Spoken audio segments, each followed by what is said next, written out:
Now, I realize we've been at this for some time already, but at the risk of derailing the dialogue you initiated, and may I just say how thrilled I am that you did, Karkat, I would just like to qualify my entire analysis of your Alternian culture by saying that in contrast with life on before us, while your people may have been involved in violent, lethal class struggle for millions of sweeps, by no means does this imply that the beforeign way of life was entirely without problematic elements, perhaps even more disturbing and insidious for the lack of acknowledgement and open discussion, particularly as a consequence of what in my view were widely and dismayingly unexamined systemic social injustices resulting from the entrenched power dynamics in play, dynamics strikingly similar to those of your planet's markedly more bellicose iteration, which has only served to fully vindicate my hypothesis that such hierarchy is really predicated on intrinsic dysfunction and failure to shift all the usual narratives and undiagnosed problems into an open, judgment-free discourse through which problematic issues are constructively channeled into more intelligently problematized avenues of discussion.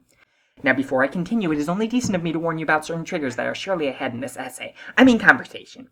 Triggers include, but likely will not be limited to, class oppression, culling culture and violence against grubs, luscious abuse, complimentary and analogous hate speech, pale filling, slurs and other concupiscent fluids, lifespan shaming, ableist slurs, prolix dissertation.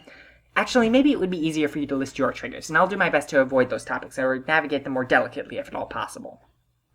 Great, it sounds like you don't have any triggers, at least none that you know about. I'll proceed with caution nevertheless. Just please let me know if you start feeling triggered by anything I'm saying, and we can take a brief time out while you summon your Moira to help pacify you, assuming you have one. Not that I'm presuming you do, but I heard that you did. Is that correct? If not, I apologize. I further apologize if your orientation precludes the possibility, as a pale aromantic, pan-quadrant demi-romantic, something in a gray pale sexual department or such, and hopefully you're not triggered by such presumptuous conciliant normative language. It wouldn't be the first time I was guilty of such an inexcusable microaggression, and I'm not so oblivious to my own romantic privilege to believe that it would be the last time either.